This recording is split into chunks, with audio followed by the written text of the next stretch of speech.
Faqih Abul Lays Samarqandi rahimahumullah has mentioned in his book Tanbihul Ghafilin that before we engage in any act of worship, there are four things that are required. The first is knowledge. To fulfill any ibadah, any act of worship, one requires knowledge as to how that action should be carried out. Without knowledge, you won't be able to fulfill the requisites, because every action has prerequisites. It has aspects that are fundamental to it. It has aspects that enhance it. It has aspects that complete it. And therefore, we need to have knowledge about the different aspects of deen. So, knowledge of wudu, knowledge of salah, knowledge of fasting, knowledge of zakat, that is required to be able to fulfill these injunctions. Then the second thing that a person needs is an intention. An intention is to separate something that is not worship from that which is worship. A person may remain hungry the entire day. He didn't get time to eat. So the day passed. He remained hungry, but that won't be an act of worship because there was no intention to be fasting. But if he woke up early and he had his suhoor, and he made intention that I want to fast this day, then that is what makes that remaining away from food an act of worship. That is the second thing that is required. The third thing that is required is that the action be done correctly.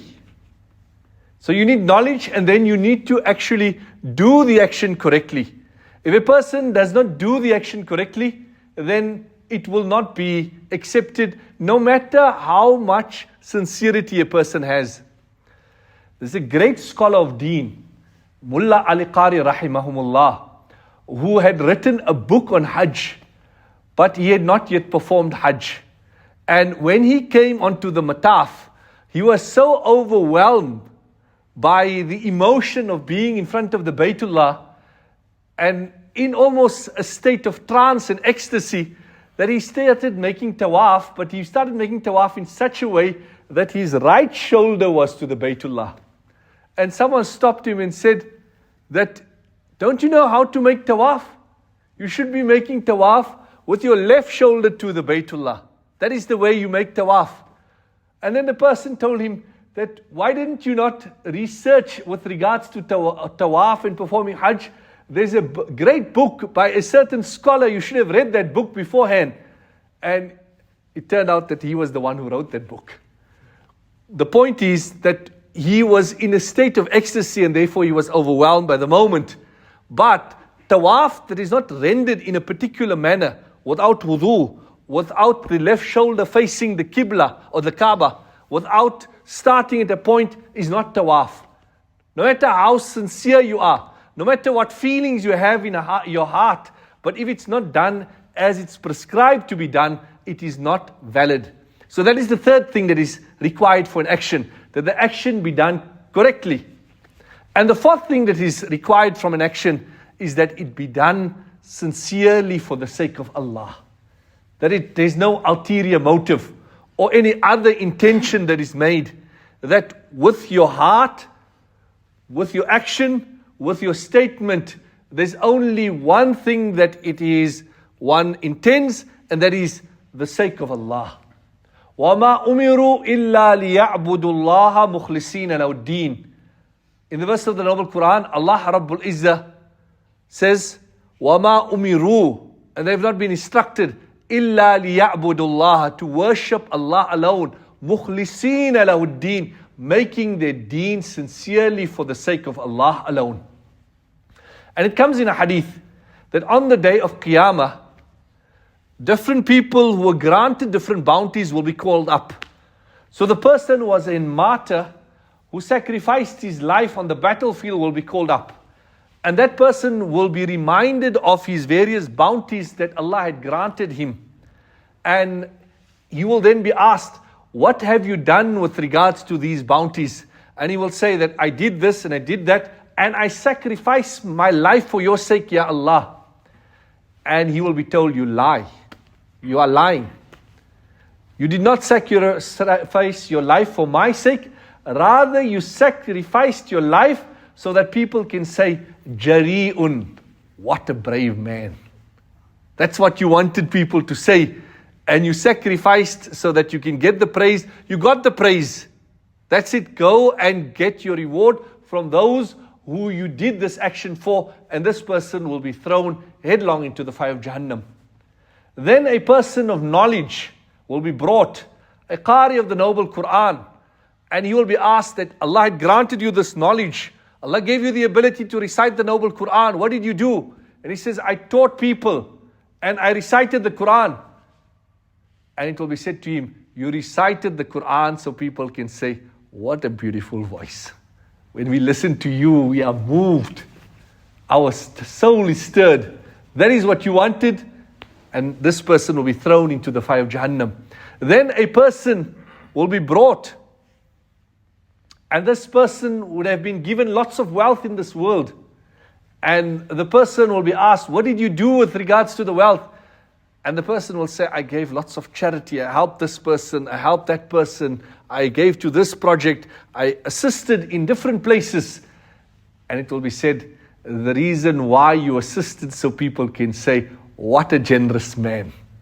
He's the Hatim Tai of this era. He just gives. His hands are always open. And it will be said to him that you got your reward, which is your praise, and he'll be thrown headlong into Jahannam. And when this hadith was narrated before, Sayyidina Muawiyah radiallahu ta'ala anhum, he would weep profusely and he would say that this is a grave warning for all of us. A grave warning for all of us. So what we are called upon is to have sincerity. And sincerity is something that we have to check. And if you attain it, it doesn't mean it remains. Something starts off sincerely and then the intention gets spoilt.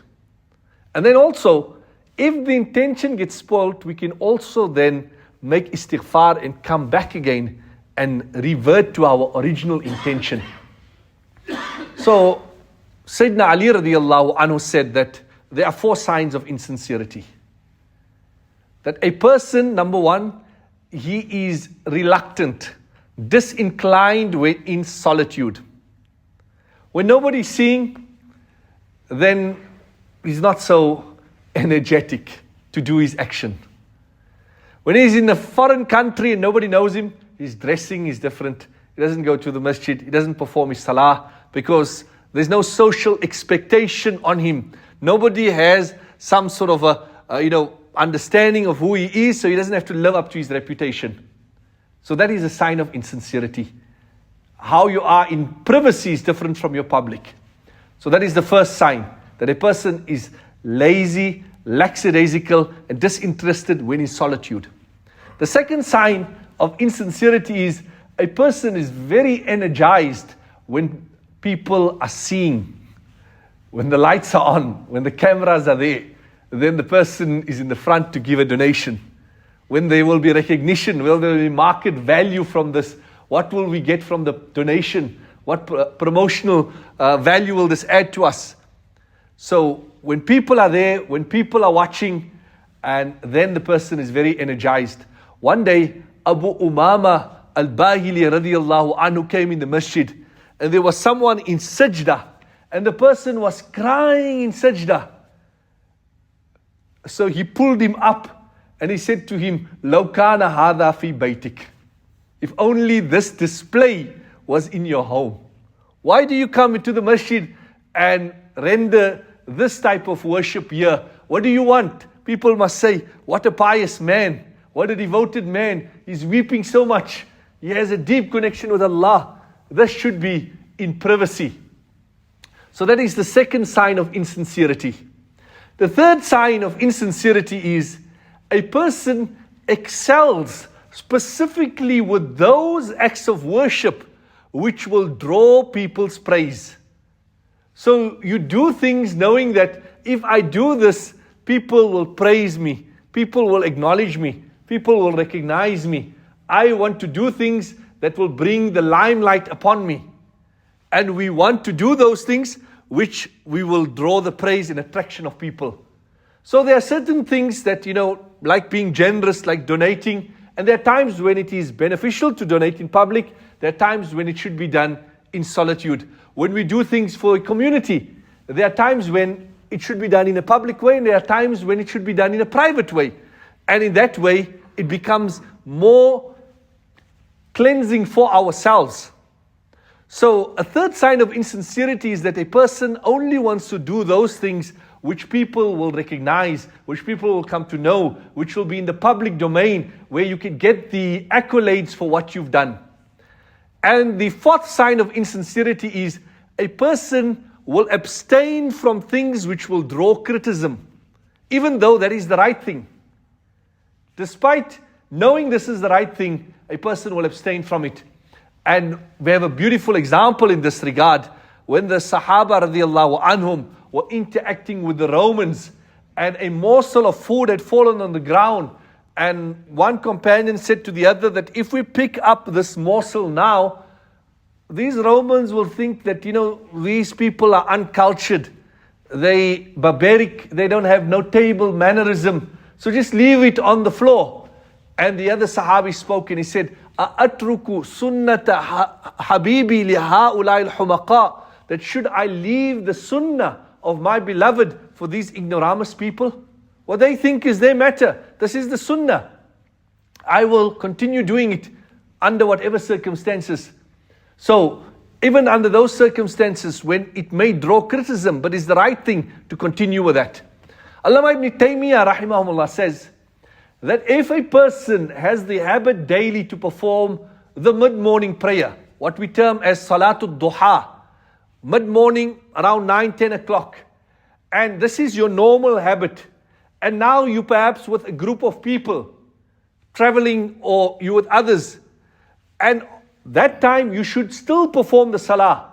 And if you leave out that salah, thinking that, people will just now say that I'm a very pious man, therefore today I'm not going to read it because we're all together, that is also a sign of insincerity. It's your habit daily to perform the salah. Now you with the others, you have the opportunity, you should continue performing the salah. That is a sign of your sincerity. And Hazrat Ali radiallahu anhu gave us a beautiful example with regards to sincerity. He was in the midst of a battle, and he was about to slaughter an enemy of Allah, put an end to him, send him straight to Jahannam. And he had his sword, and he had floored him, and he was on top of him, and he was about to chop off his head. And as a last dash attempt to get some sort of vengeance out, the enemy of Allah, the disbeliever, spat in the face of Sayyidina Ali radiallahu anhum. Sayyidina Ali radiallahu anhum immediately withdrew. He let the person go, and he then turned his attention to someone else, and he continued with the battle. This person was stunned that he was about to kill me. I spat in his face. I gave him a second reason to kill me. So he was expecting that it was the end for him.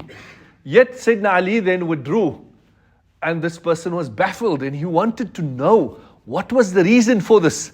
So he went to Sayyidina Ali and he asked him that, you had full power. I was at your mercy. You could have killed me. Why did you hold back? Why did you retrieve and pull back in those last moments? And he said that, I wanted to kill you for the sake of Allah. But when you spat in my face, it created anger within me because of you acting in a disgusting manner to me. And I had this anger within me. If I had to kill you at that time, I would have killed you for my own anger. And the reason why I'm here on the battlefield is for the sake of Allah. I did not want something to be done for my own sake on the battlefield. That was the sincerity of Sayyidina Ali radiallahu ta'ala anhum. So, sincerity is something that it's a continuous process. We have to continuously work at it. And there are times where something starts off sincerely, but someone praises you, there may be ulterior motive. Those are moments where we need to check ourselves. And, till the last moments, because it is on sincerity. The acceptance of an action hinges on that. And we can never take it for granted that our action is accepted. Sayyidina Ibrahim alayhi salatu wasalam, after fulfilling such a mammoth task like building the Kaaba, which was to be the icon till the end of times, what did he say? رَبَّنَا تَقَبَّلْ مِنَّا إِنَّكَ أَنْتَ السَّمِيعُ الْعَلِيمُ. He made dua for acceptance.